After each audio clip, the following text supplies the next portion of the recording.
The journey is conversations with ordinary people about stories of transformation and how we may have had setbacks in our life and how we persevered through those, how we've learned from those obstacles, and how they've maybe helped us on our path today.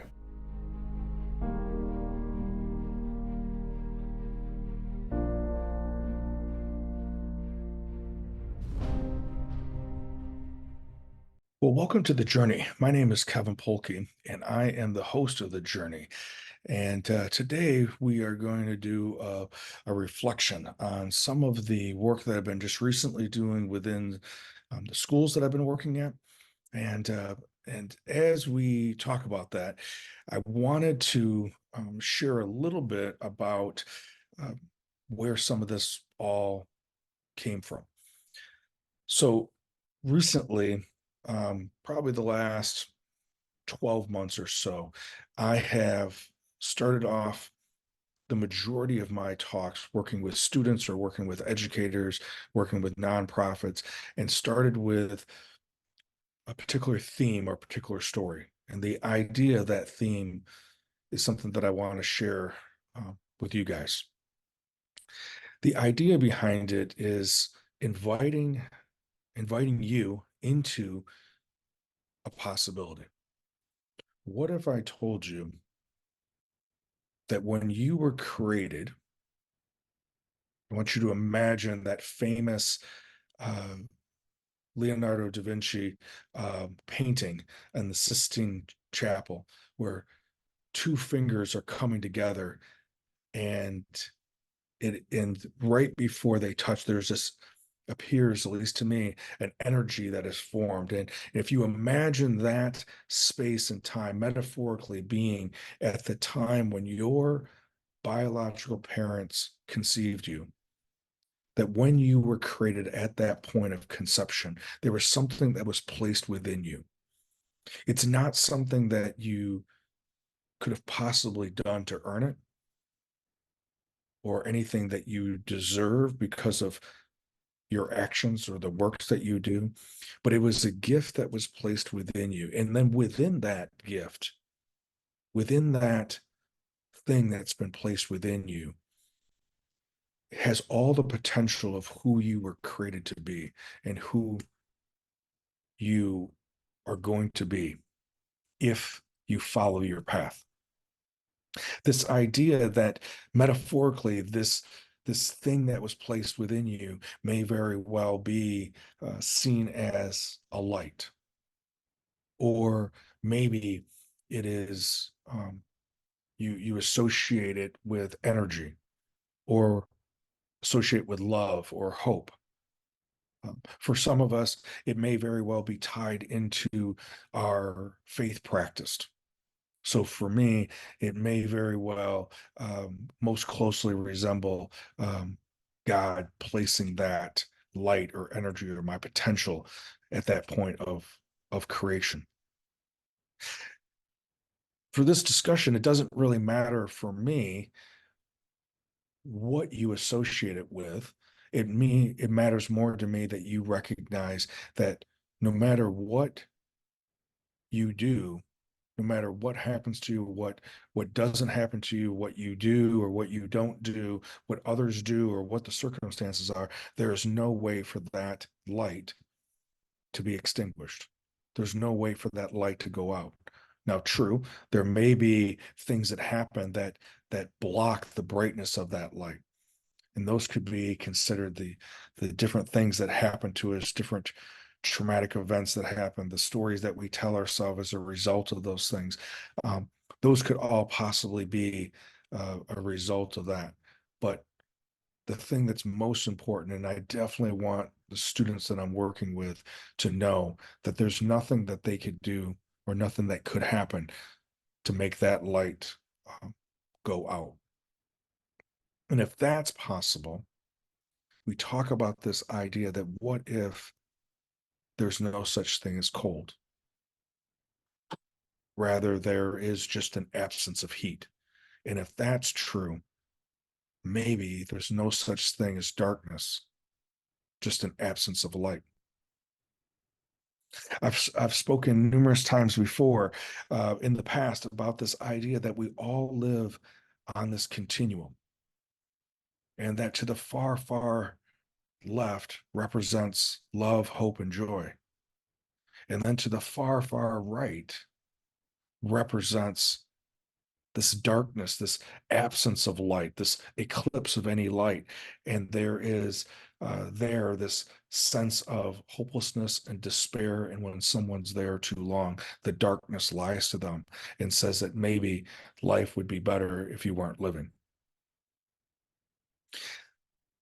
That in spite of propaganda in the media and social media, that we're not supposed to, like, the end goal isn't to be on the far left of the continuum. Equally, that we're not supposed to be continuously on the far right in the darkness either. That life is about navigating up and down this continuum of that when things happen throughout the day, that we may find ourselves over on the darker side of the continuum, either in a state of sad or feeling down or depressed or a sense of hopelessness. That even if we have some pretty traumatic or difficult things that we're experiencing or being overwhelmed by, this sense of considering maybe my life would be better if it was different or I wasn't here anymore, which we refer to as death ideation, or when we take or start considering taking matters into our own hands as we get farther and farther down that continuum of taking our own life. This idea of being able to navigate up and down, first to be able to identify what am I experiencing? What are the feelings that I'm having? And then also recognizing that I have the ability with self-care, with resources of outside individuals to be able to move to the left of the continuum. And that when we find ourselves over more in the light and being able to look at things differently, that life is still going to be difficult at times. And then we may find ourselves back over on the right end of the continuum. This up and down moving of the continuum is what we consider life. And that is why I do talks. How do we, even though we may not be able to control all the stressors in our life, we do have the responsibility to manage our stress level. That if we work at developing resilience and helping develop resilience in others, that when the darkness comes as a result of setbacks or obstacles or trauma, that we can recognize that that is maybe an event or a time period, but it is not my total existence. This idea of this light that is within us being our potential, being that space where something greater than ourselves can work through us to be able to be um, a helping hand for someone else who's struggling.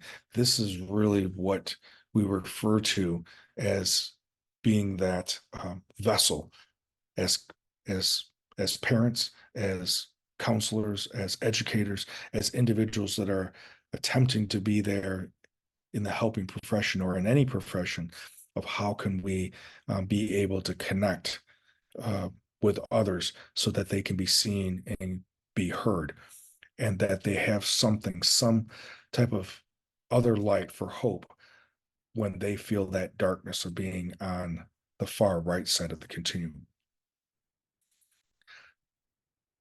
So when I created Shatter Our Silence in 2016 as a result of three deaths that happened, three suicides that happened at Rockford Christian in a matter of 3 years, we talked about the idea of how can we help individuals be educated and aware to help their peers and then have resources to go to.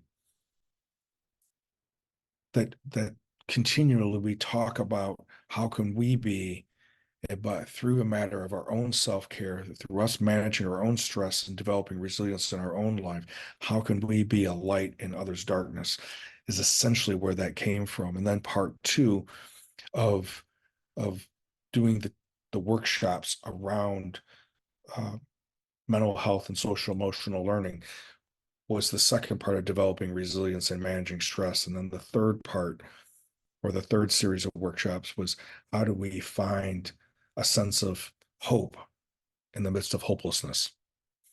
That this idea of these themes of that we are all created with this light within us, and that we all have the potential to be able to shine brightly and live out a life and live in a life that we were destined to be when that seed was planted, when that light was planted within us.